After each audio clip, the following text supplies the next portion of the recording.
New York City, August 1886. The city was burning under summer's grip, the kind of heat that don't let go, not even after sundown. The cobblestone streets sizzled, horse hooves clanged like iron hammers, and the air itself seemed thick with soot and sweat. In a narrow tenement near Mulberry Street, where voices from all over the world mingled through open windows, lived Miss Eveline Hart. Eveline was 23, with a quiet way about her, steady hands and a softness in her gaze that the city had not yet stripped from her. She worked the sewing floor of Madame Bellamy's dress shop, fingers raw from hours of fine stitching and hems that needed no praise. Her life, like the gown she made, was bound tight by thread and expectation. But Eveline had a secret, folded and creased in her apron pocket, a letter from Texas, postmarked from a place she had to squint at twice to read, Sandstone Ridge. It was from a man named Thomas Avery, a rancher, he called himself. Said he lived 3 miles outside town, near the Pecos River. Said he was looking for a wife. Not just any wife, but someone who could cook, keep house, tend to animals if need be. He'd lost his first to fever the year prior, and wasn't one to linger in grief. I don't expect love, he'd written in slanted script, but I do expect loyalty, and I will offer the same. Eveline had read those words over and over beneath the gas lamp in her small room, while the neighbor's baby cried through the wall and the pipes hissed like ghosts. She didn't need romance. She needed out of the city, out of a life where her worth was tied to every stitch and every measured breath. When her father passed the previous fall, the world had grown colder around her, and when her employer's son cornered her behind the storeroom, hands eager, breath sour with gin, something inside Eveline had changed. She hadn't told a soul, but she'd begun saving her wages, sewing an escape into every garment. Now, with the last of her pay tied in a handkerchief, and her trunk packed light, just her mother's Bible, a stitched sampler, and a single calico dress she'd made for herself, Eveline stood on the edge of Grand Central Station, watching the westbound train puff thick smoke into the sky. She didn't cry. Not when the train whistle shrieked, not when she boarded, and not when the city slipped away behind her like a dream she'd stopped believing in. She kept her hands folded in her lap, eyes fixed on the horizon, where the world stretched wide and unknowable. The journey took 6 days. The train clattered through towns Eveline never knew existed, places with names like Sweetwater and Dry Creek, where the land rolled golden beneath an endless sky. The further west they went, the quieter the cars became. City folks had stepped off along the way, replaced by weathered men in dust-stained hats and women with sun-scarred faces. On the 7th morning, the train hissed to a stop in Sandstone Ridge. It wasn't much, a single platform, a water tower, and a general store with a sagging porch.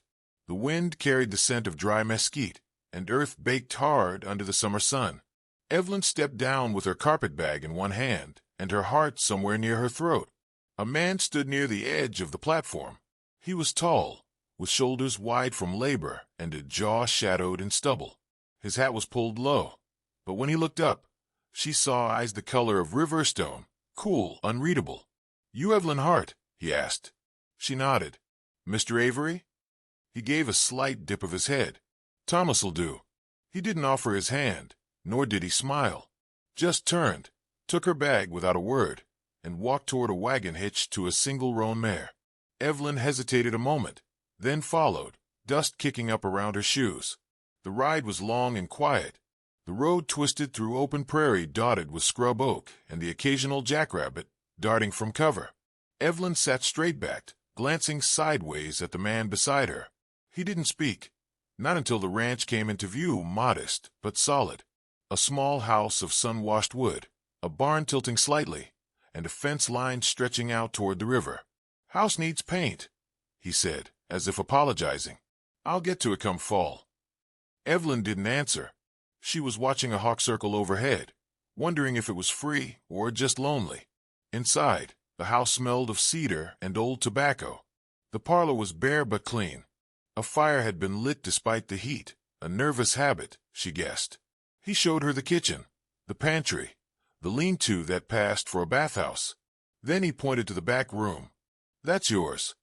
Eveline stepped inside. a narrow bed with a woven quilt, a washstand, and a single window looking out at the hills.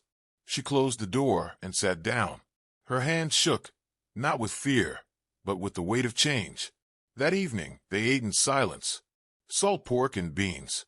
He offered her the better cut. "You cook?" he asked. "I do." He nodded. "You'll find the larder short. Been a dry season." When supper was done, he stood awkwardly near the door. "I'll take the barn tonight," he said. Until we get used to things." "Thank you," she said softly. He nodded once, then stepped outside, leaving the door open behind him. Eveline sat alone at the table, listening to the wind whistle through the eaves, and wondering just what kind of man made space for a woman, but no promises. The sun rose red and wide, spilling gold over the prairie. Eveline woke to the sound of roosters and boots scuffing outside her window. For the first time in years, there were no bells, no shouting vendors, no steam whistles, just the chirr of cicadas and the slow creak of leather. She dressed quick and plain, blue calico, sleeves rolled, hairpin tight. When she stepped into the kitchen, the coffee was already hot on the stove, 2 chipped tin cups waiting beside the pot. She didn't ask if it was for her. She poured and sat. Thomas nodded once, then took his coffee and went outside without a word. The days passed slow and steady. She scrubbed floors and mended shirts, patched the curtains, and hauled water from the pump. She found the rhythm of the ranch, the hush before dawn, the squawk of the chickens, the creak of the barn gate. Her hands toughened, but her heart remained tender. She hadn't cried since stepping off that train, but the silence clung to her like dust. Thomas kept to himself. He worked the fence line, repaired tack, rode out to check the cattle. Sometimes he returned with sunburnt cheeks and dust in his beard, other times with nothing but a fresh bruise and a muttered curse about coyotes. One afternoon, as September crept in and the breeze began to carry a whisper of fall, Eveline stepped into the barn, carrying a basket of biscuits wrapped in cloth. "You missed supper," she said. He looked up from where he sat, rubbing liniment into the leg of a limping colt. His shirt clung to him, sweat-stained and frayed at the cuffs. "Colt's got a stone bruise," he said. She set the basket down. "I figured." They sat in silence a spell, the kind that don't ask for words. Then he reached for a biscuit, took a bite, and nodded once. "These are good. I used lard. You were out of butter." He chewed slowly. "Makes no matter." Outside, the wind picked up, rustling the tall grass. The smell of dust and coming rain hung in the air like a promise. "You always this quiet?" she asked. He looked at her, his eyes steady. "You always ask questions." She gave a small smile. "Sometimes." He stood, wiping his hands on a rag. "Quiet safer. Noise don't help with loss." Something in her chest shifted, just a little. She looked down at her hands. "You mean your wife?" He didn't answer right away. Then quietly, "Her name was Ada. Fever took her in spring." Eveline nodded, her throat tight. "I'm sorry." "So am I," he said. She rose, brushing hay from her skirt. "I'm not trying to take her place." "I know," he replied. "That ain't what this is." She turned to leave, but paused at the door. "Maybe quiet has its place. But sometimes talking keeps the dark out." Thomas didn't reply, but as she stepped out into the cooling air, she thought she heard his voice, low and rough, whisper something like "maybe so." October rolled in slow and dry, the sky wide and watchful. The field stayed brittle, waiting for rain that never came. Cattle kicked up dust along the fence line, and even the trees stood quieter, leaves curling at the edges like they'd given up hoping. Eveline had grown used to the sound of her own breath in the stillness, the creak of the rocking chair, and the whistle of the wind slipping through the window cracks.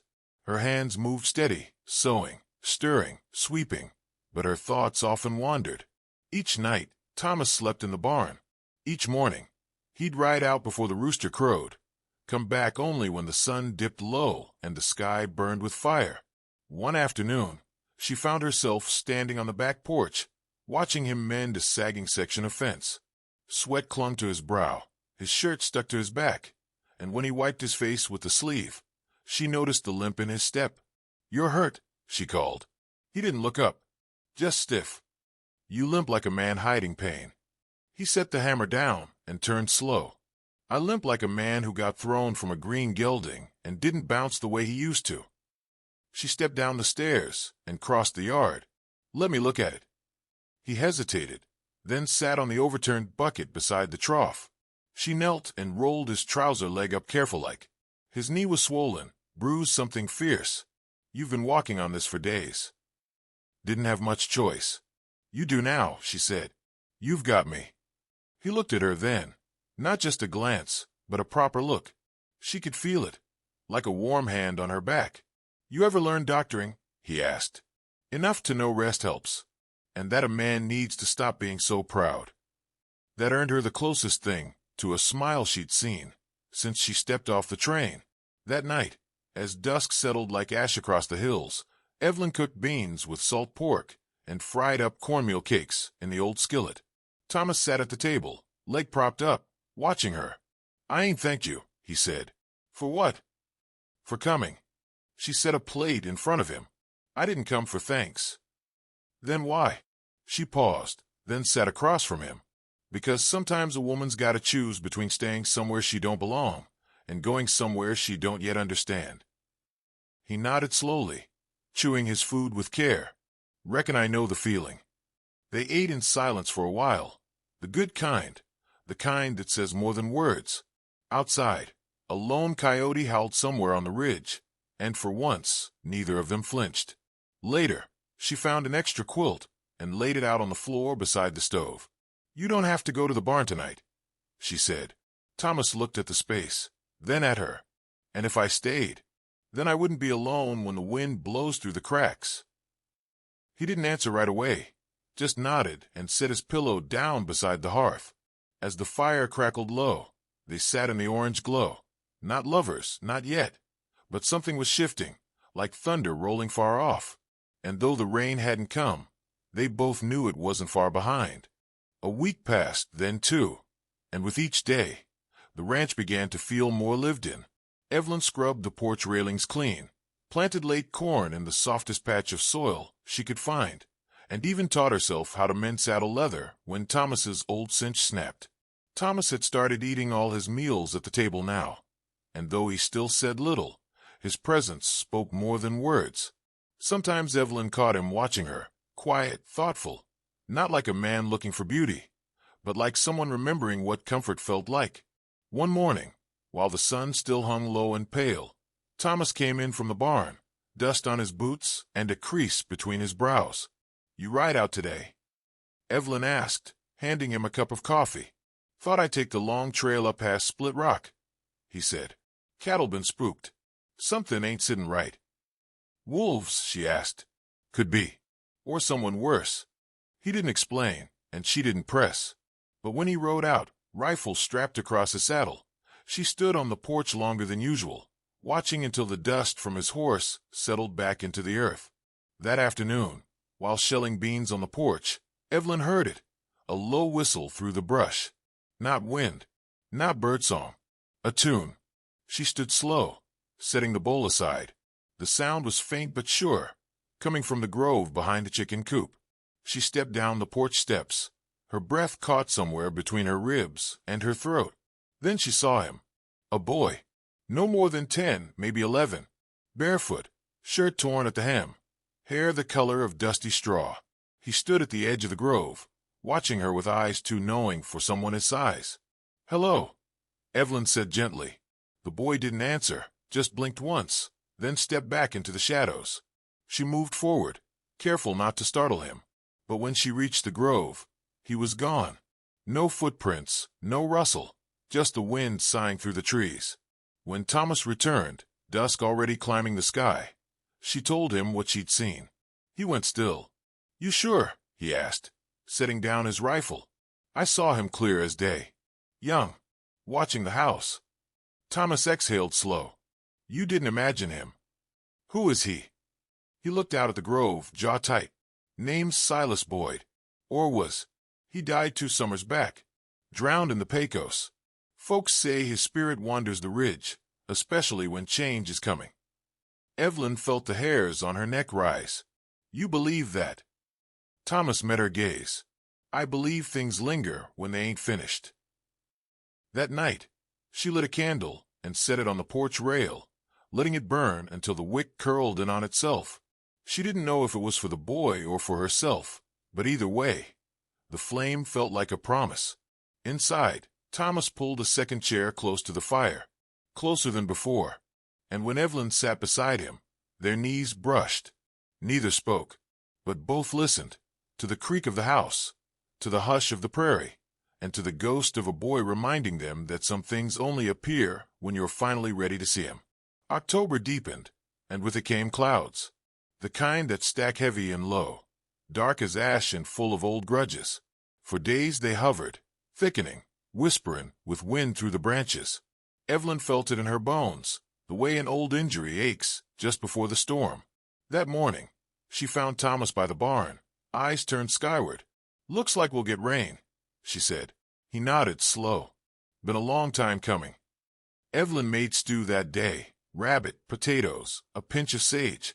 She sang a little under her breath while chopping, some tune from childhood she hadn't thought of in years. Thomas listened from the porch, boot-tapping now and then like he almost knew the words. By midday the first drops came. Not gentle, not polite. They slammed down like judgment, turning the dust into paste, soaking through the roof in spots they hadn't noticed before. Eveline scrambled to set out pots. Thomas cursed once and fetched a tarp for the leaky windows. Then, just past sunset, someone knocked. Not hard, not panicked, but a knock all the same. Thomas opened the door, rifle in hand. Outside stood a man in a long coat, hat sagging from the rain, beard thick and streaked with gray. His horse stood behind him, steaming like a boiler, eyes wide and spooked. Name's Doolin, the man said. Storm hit sooner than I thought. Mind if I take shelter? Thomas hesitated, then stepped aside. Long as you come honest. Always, Doolin said, though he didn't smile. Eveline watched him like you watch a snake. Not because it's dangerous, but because you ain't sure when it might be. He ate slow, polite. Thanked her for the stew, but his eyes never settled. They flicked from door to window to rifle, always measuring. Later, while Thomas stoked the fire, Doolin leaned close to Eveline in the kitchen. You his wife? He asked. I am, she said, not hesitating. He nodded, as if he'd already known. Place like this, he said. You don't keep things you don't mean to protect. That night, long after they'd bedded down, Thomas by the hearth, Doolin on a bedroll near the door, Eveline sat awake in her room. The rain hammered the roof like hooves on rock. The wind howled through the shutters, and she could feel something shifting. She reached under her bed and pulled out the small bag she'd packed months ago, the same one she carried off the train. Inside, her mother's Bible, a picture of her as a child, a length of ribbon. She hadn't touched it since the day she arrived. She closed her eyes and whispered to the storm. Not a prayer. Not exactly. More like a bargain. If this is meant to be home, she told the wind, then let it hold. She didn't know if it listened, but when she woke near dawn, the house still stood. The fire still burned, and Thomas was still there, watching her with tired eyes and a softness she hadn't seen before. The rain lingered 3 more days, then vanished like a thief at sunrise. The land soaked it up like a dying man drinks water. The creek swelled, the dust settled, and the cattle seemed calmer. Eveline thought maybe, just maybe, the worst had passed. She was wrong. On the 4th day, Doolin was gone. No note, no sound, just an empty bedroll and a trail of boot prints that vanished near the road. Thomas found them at first light. He crouched, studied them, then stood slow. He left early, rode hard, but not alone. Eveline felt her chest tighten. What do you mean? Thomas didn't answer right off. He just looked toward the horizon, where the hills wore their silence like a shroud. That night, while Eveline boiled coffee and kept an eye on the door, Thomas pulled a box from beneath the floorboards. Inside, a revolver, cleaned and oiled, a tin of shells, and an old marshal's badge, dulled by time but still gleaming faintly in the lamplight. I didn't always ranch, he said, buckling the belt around his waist. I figured, she said, watching his hands. I left that life behind. But sometimes it don't stay where you leave it. You think Doolin's bringing it back? He looked up. I think Doolin wasn't just passing through. I think he was looking for someone. That someone, Eveline knew, was Thomas. Later, while he checked the windows and bolted the doors, Eveline sat by the fire, her hands clenched tight in her lap. She remembered the feeling from New York, the waiting, the knowing, the sense that danger always comes with silence. Only now, she wasn't alone. That made it worse and better. Just before midnight, Thomas came to her door. Knocked once. You awake? I am.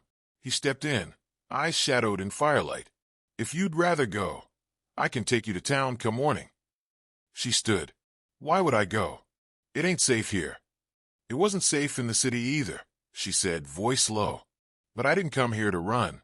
I came here to make something. If trouble's coming, we face it together. Thomas looked at her, like he was seeing her for the first time. He nodded slow. All right then. As the fire crackled behind them and the wind settled outside, Eveline stepped forward and reached for his hand. Calloused, worn, but warm. He didn't pull away. Neither did she. Whatever rode in tomorrow, be it bullets or blood or ghosts from the past, they'd meet it side by side, together. The morning came dry and gold, the kind that makes the earth steam where the rain once soaked. Thomas was already saddling the bay gelding when Eveline stepped outside, apron tied, hair braided down her back like a rope of fire. You riding out? She asked. Just down to Miller's Bluff. I need eyes on the trail. I'll make coffee, she said, turning back toward the house. But he caught her wrist, gentle. Stay near the house today. If you hear hooves, don't open the door unless it's me. She nodded, the weight of his grip lingering even after he let go. By mid-morning, the sun climbed high and slow. Eveline swept the porch, mended a torn curtain, and tried not to watch the ridge too much. The quiet was thick, the kind that presses against your ears and makes every creak sound like thunder. Then, just past noon, she heard it, hoofbeats. Fast, too fast. She ran to the back room, heart hammering, reached beneath the floorboard for the small pistol Thomas had taught her to load.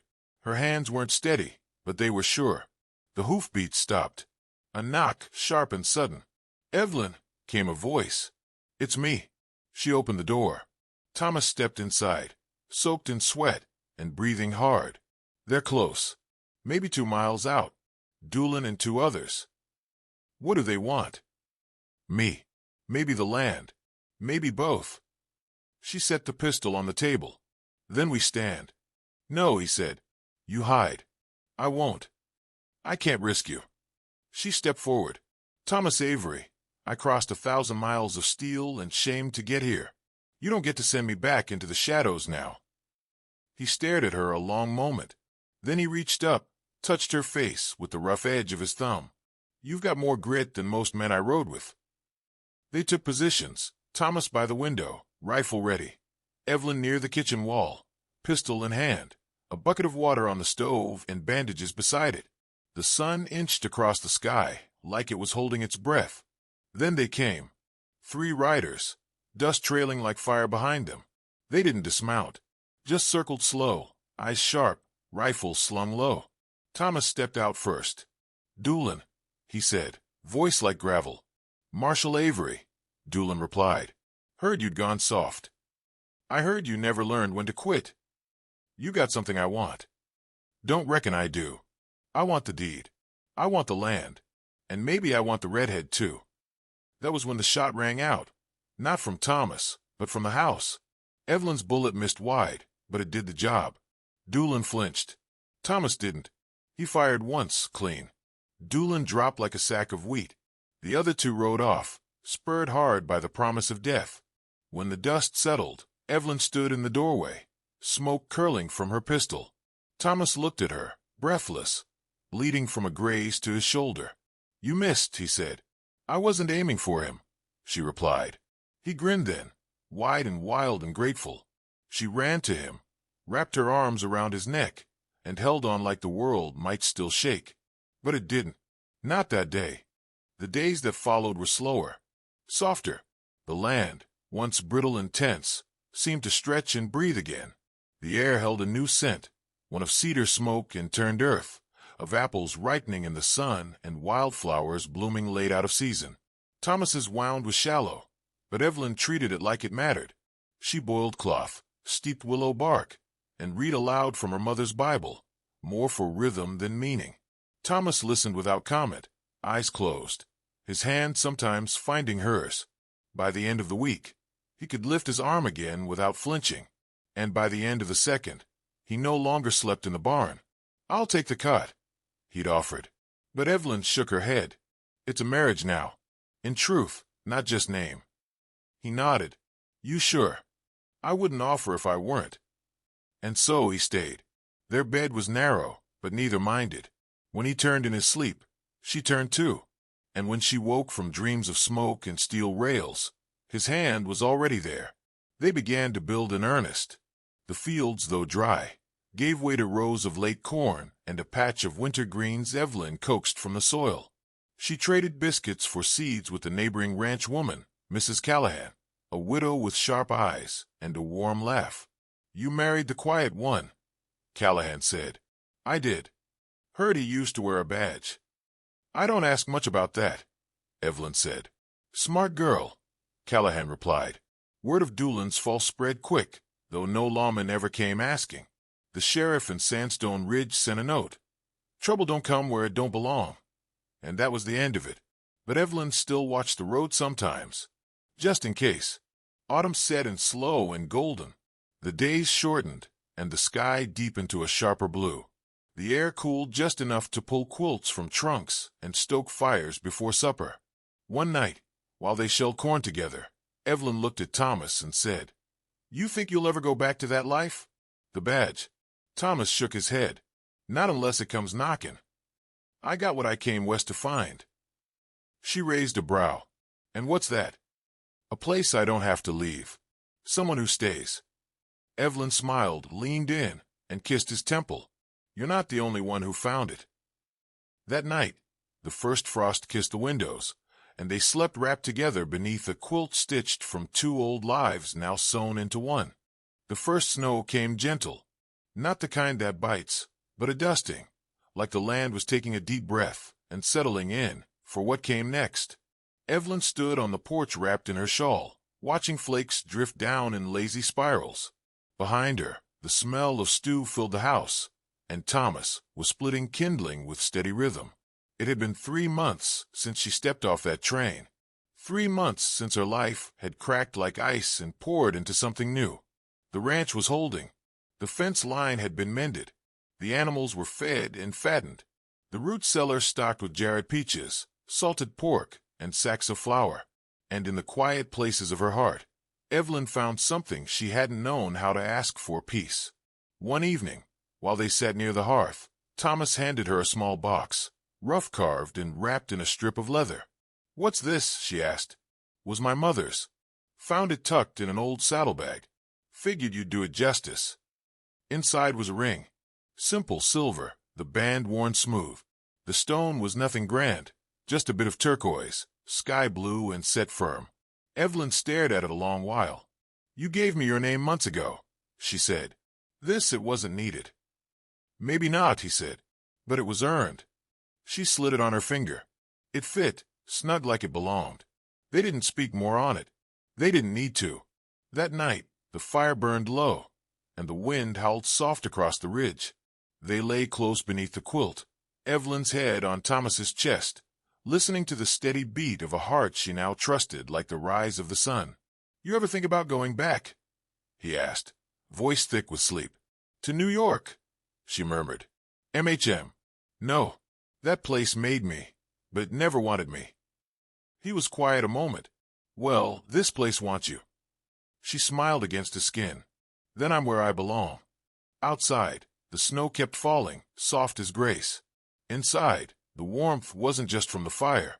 It was from two people who'd found their way through dust and danger and silence, and come out the other side stronger. Together,